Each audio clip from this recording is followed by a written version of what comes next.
After testing robotic mowers, having a robotic mower at my house for 5 years, I'm going to tell you all the quirks, the annoying and difficult things about a robot mower, whether you want to have one at your home or your business property or deploy this as a business model. So I'm just going to give you a list. I've got other videos on this topic that will give you even more information, but let me just run through a list. You do have to change the blades. Regardless of what kind of blade it is, they have to be changed. They don't have to be sharpened, generally, unless you're running really big equipment, but I doubt almost anybody watching this will be running that kind of equipment. Most of the blades are the equivalent of a razor blade that spins, multiples of them. They have to be changed periodically. Not a big deal. It's super easy. It's just a screw. Really easy, but it's something you have to deal with. You've got to put them up in the winter. You need to take them out of abusive weather and store them and winterize them. And winterize them is nothing more than maybe changing the blades, cleaning them up. If anything needs to be upgraded, upgrading it. But it's really simple. But if you're running a business model around this, you've got to go get all of them and put them up and store them, whether you store them at your place or you store them at your client's place. The majority of the equipment still needs a perimeter wire. That is changing. There are GPS units, but a perimeter wire has to be installed. And that is a barrier from the standpoint that you need to sell it to the client, you need to install it. It requires some effort. The perimeter wire gets cut periodically. You then have to maintain it. That's probably the single biggest annoyance factor. Now, the cool thing is that a lot of there's more and more machines coming that are based on pure GPS without a perimeter wire. But the problem is they also don't work on all the properties.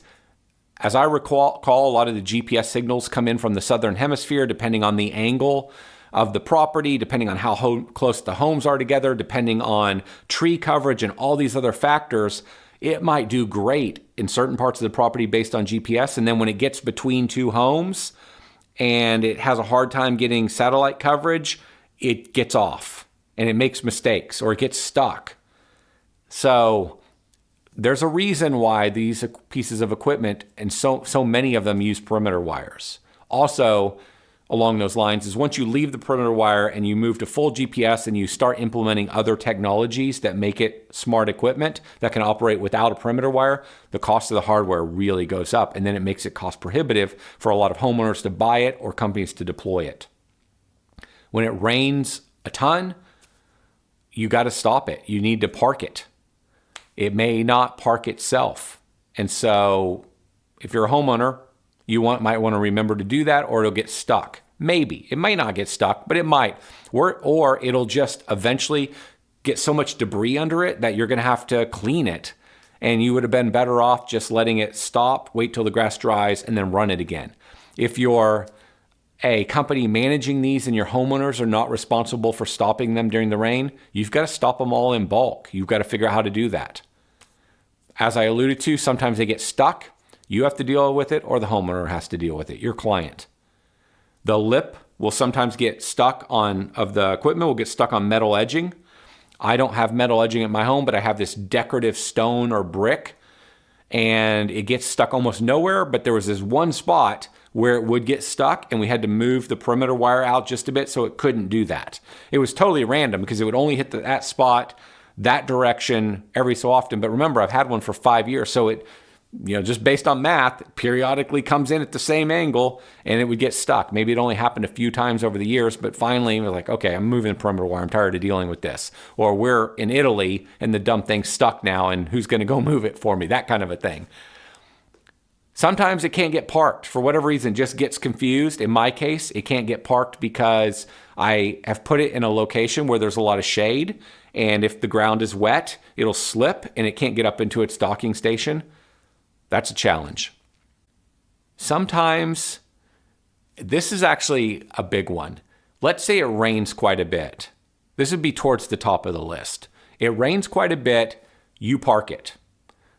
Maybe it's rained so long that the grass is really grown and you need to wait for it to dry out. Maybe you forgot to unpark it for a number of days.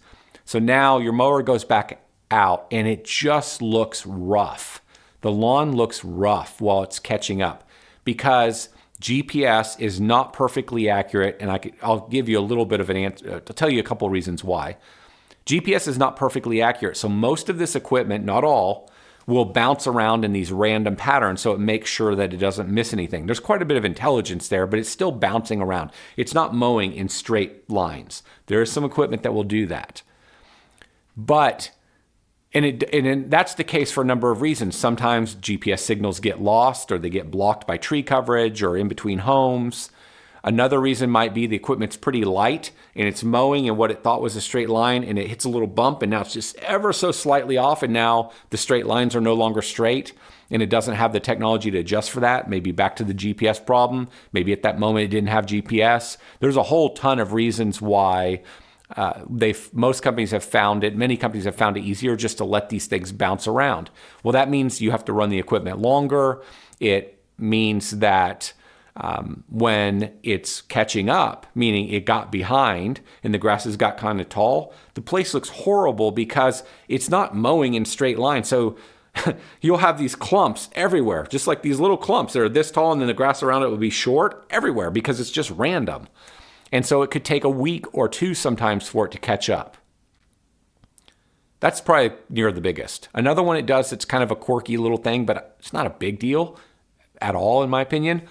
Sometimes it's not quite sure if it's got an area and maybe there's some other logic around it. And so it'll mow in circles. It'll get to a place and then it will just mow around and around and around in bigger and bigger circles. And then it's almost as though it's like, okay, I think I probably covered everything. And they'll just go back to mowing in a random pattern. And it doesn't really matter. One thing I've noticed is in Texas here, maybe last year, 105, just like crazy temperatures. We are under permanent water restrictions, and I have a really big property with 50 plus zones, and I just cannot get enough water on my property because of the volume of zones I have. And so maybe I only water my backyard, my grass twice a week. Part of that's water restrictions as well.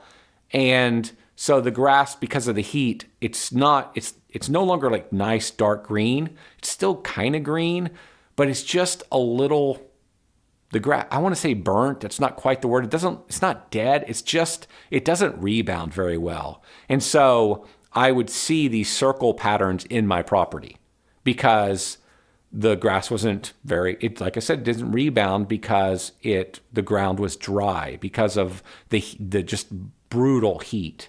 And so I don't think this is a big deal. It didn't really bother me, but it is a quirk. It's something you and your client might notice depending where you live and your grass type and things of that sort. Most of the year, not even an issue. It's just the brutal few months of summer that we have here. And I personally, at my property, struggle to get enough water on that part of the yard. Now, I will say I reinstalled my irrigation. I put a whole new irrigation system back there. It has even better coverage. And maybe that won't be an issue in the future. So maybe this is something you would hardly ever see, but it's something I noticed. It could be something you experience and your clients experience. So those are the big quirks. The single worst, in my opinion, well, the two worst I would say is just the random little stuff that happens where a human has to interact with it. And then the other one is when it gets behind, it looks pretty crappy until it catches up. And the only way to get around that is send a lawn crew. If you want perfection for your client, send a lawn crew, get it back to equilibrium, get it back to what it should look like, and then deploy the robot again. So those are the quirks.